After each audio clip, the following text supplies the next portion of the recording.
Hi there, Wayne Jennings here, and today I'm going to be checking out a new dash cam for my car. Now, it kind of looks like just a regular rear view mirror. That's because it attaches to your existing rear view mirror. But on the back side here is this slide out 4K camera that faces forward. Now you can also plug in a rear facing camera.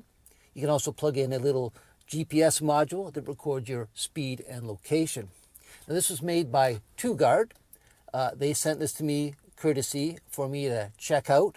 It's the model CE80B, so let's check it out.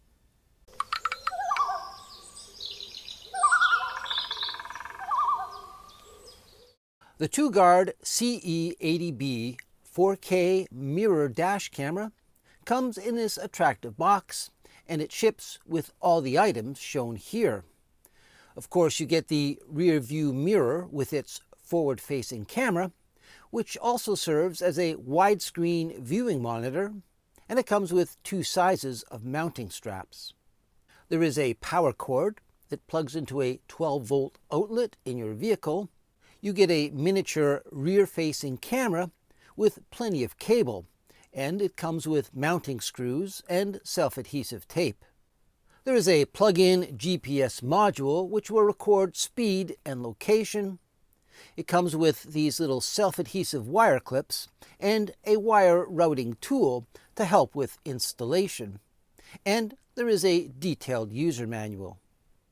Attaching your rear view mirror dash cam is pretty simple. There are these four little clasps on the top and bottom here. It just kind of sits on your mirror, and it comes with these little rubber straps that hook on and hold it in place.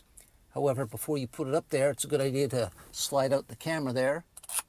That way it's protruding beside your existing mirror. Now once it's up there, this camera is adjustable. It kind of pivots around, up, down, back and forth, so you can get the optimum angle. Anyways, putting up there is pretty simple. You just take these little rubber bands and a little notch on the bottom there on each side. You can hook it on.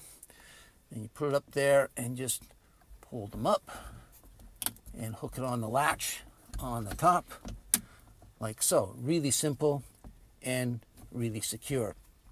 Now, to power this, there's a little power button on the bottom here.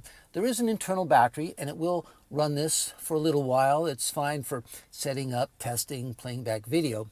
But for long car trips where this is going to be running continuously, they suggest an external power source. And it comes with this. That's a 12-volt plug-in to plug into your car. The other end is a USB jack. So on the top here is this mini USB jack. So you just plug that in like so. And then the other end we just plug in to the socket in your car. Now you can just have the wire hanging down like so. But if it's going to be there for a long time, you might want a little neater install. So they suggest you take the wire and maybe tuck it up into the headliner, run it down the A-pillar, and it's pretty easy to do. It comes with, it must be like 3 meters of this cable. So there's lots of it. So you can easily, stuff it up there. You can put a bit of tape or something, and once it's all tucked up and run down and underneath your dashboard, it'll look really, really nice. Now, if you want to see what's behind you, they do supply this tiny rear view camera. Unlike the front one is 4K, this is only 1080. Now, you don't have to hook this up. It'll work fine without it, but it's nice to have the option of, it records them separately. So you have the separate front and the separate back image, so it's not like you're choosing one or the other. So to hook this up is really simple.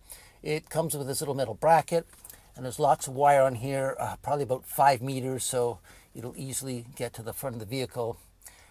Basically just find a level spot where you can stick it up and aim it out the back. Make sure you get the orientation correctly, because I accidentally put it on the wrong way at first and everything was upside down. So just make sure the lettering on there is facing up, and that will orient it properly. Now you can put it up there with screws. It does come with screws, or it comes with these self-adhesive pieces of tape like so. They're pretty sticky. Just peel it off, put some on the bracket, and find where you want it to place it, and then Stick it up there, hold it for a few seconds, and it seems to hold really, really well. Again, you want to take the wire and hide it, tucking it under the headliner here. It's a good way to do that. Now this one also comes, just going to draw your attention here, there's this red wire as well. If you want, you can wire this in to your tail lights. That way when you put the car in reverse, it acts as a backup camera. I'm not going to do that today. I don't really need that option. But basically, it's kind of a backup camera anyways, because you can see what's behind you. Anyways, I'm just going to run the wire to the front and we'll plug it in to the unit. Once your rear view camera has been secured at the back of your vehicle, you run the wire up to the front, and it's this little cable with a 2.5mm jack, and that just plugs in on the top here. Beside the power jack, there is this little jack labeled AV for audio video, and that's where this plugs in. Beside that is your micro SD slot, card slot for your memory card. And there's another jack on here labeled GPS. And that is because it comes with this little GPS sensor. It says GPS right on there. And you can plug that in. And then you can place this on your dashboard or on the windshield to get accurate location and speed, which you can change to miles per hour or kilometers per hour. There is self-adhesive tape on the back. You can peel it off and you can stick it face down on the dashboard or up on the windshield. Either way, it picks up the signal and records your speed and your location. All right, so let's have a look at some of the video captured by this dash cam system. This first scene is 4K video from the forward-facing camera, shot on a bright sunny day. And here's a scene from the rear-facing camera, captured on an overcast day. Just a reminder, the rear-facing camera only records at 1080 resolution. In this shot, I've zoomed into the bottom corner of the screen so you can see the data that is recorded. It shows the date, time of day, latitude, longitude, and the speed.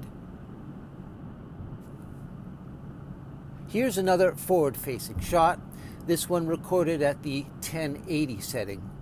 In my opinion, all the video I shot at 1080 is extremely good, and the advantage here is it uses far less memory than shooting at 4K. And here are some nighttime scenes shot at the 1080 resolution.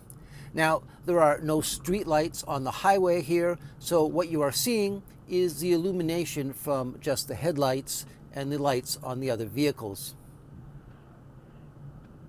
And here's that same shot as I'm passing the truck, as seen from the rear camera. Operation of the mirror dash cam is very straightforward. Basically, when you turn your car on, when the engine's running, the cameras will automatically begin recording. Now, if you have to go in and make any changes, it's pretty straightforward. There's a very easy to use touchscreen interface, but it also has voice control, so you can tell it what to do. So the mirror also acts as a monitor. We can see the front camera and we can see the rear camera. This red flashing light indicates that it's recording. Now I can switch between the two. If I just click and drag, it will go to just the front camera. Click and drag again. There's the rear camera. And once more, and we have the split screen of the two cameras. I can also change the brightness. If I click it and drag up or down, we can make it lighter or darker. Now you can actually start and stop the recording from here, take still photos as well. I just like to leave it automatic when I turn the car and it starts recording. But there is a sub menu here. I'll just get to it. If we hit this little gear icon, you can go in and make all kinds of changes. You can change the resolution from 4K to 1080. The loop recording, you can change the timing of that to have it record a scene that lasts 1 minute, 3 minutes, or 5 minutes.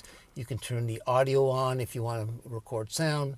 This is called G-Sensor. Basically what that does, if you were to be in a collision or something was to hit your car suddenly, that would lock the recording in that particular area so it cannot be erased. Then there's this thing called Parking Guard, which basically, if that is turned on, when you leave your vehicle, even though everything shuts down, it's kind of in standby. So while you're away, if something were to happen to your car, if someone was to back into it, it would come on and start recording. A license, that just means you can type in your license so it would appear in the video. A screensaver, basically that will turn this whole monitor off, and then you can use this properly as a rear view mirror like it's done right there. And that way you can see what's behind you. You won't be distracted by the video. You can change the video encoding from H.264 to H.265 and the frequency from 50 to 60 hertz. There's a mirror image function, key voice, turn the speaker on and off, when the sound, when it boots off. You can stream media, change the language, set the date and time and format. So there are lots of different options you can do on here. Now, as I mentioned earlier, you can use voice commands to operate this. Right now it's just a rear view mirror, but there are some simple voice commands. If I say, turn on screen. Okay. So the screen comes on and then you can see both cameras. I can say, show front camera. Okay. And there's the front camera. And I could also say, show rear camera. Okay. Or show both cameras. Okay. And I can start and stop the video. Video stop. Okay. And now it's not recording. I want it to record again. Video start. Okay. And now it's recording. And with voice commands, I can also turn the audio on or off, or I can lock the video so that that particular segment doesn't get recorded over, all by using these simple voice commands that are found in this manual. Now, when it comes time to playing back these videos on a computer, it's really nice the way the filing system is set up. It's really easy to find them by date and time. I'll just show you. Take a look here. So it breaks it down into month, day, year, and the time it was recorded. Here I've got each segment recording a 3-minute segment, so I can easily look back. So if I know there's a scene I want to review that happened yesterday around 11:30, I can just find the date, find the time. There's the video I want, click play and time, and then I can review the video. Well, in conclusion, I was really impressed with this Toguard dash camera. I mean, first of all, it doesn't even look like a dash camera. It just looks like a rear view mirror, other than the fact it's got this little 4K camera shooting forward. I like the fact that there's a camera in the back so I can see what's behind me. I like the GPS segment so I can see my speed, see my location.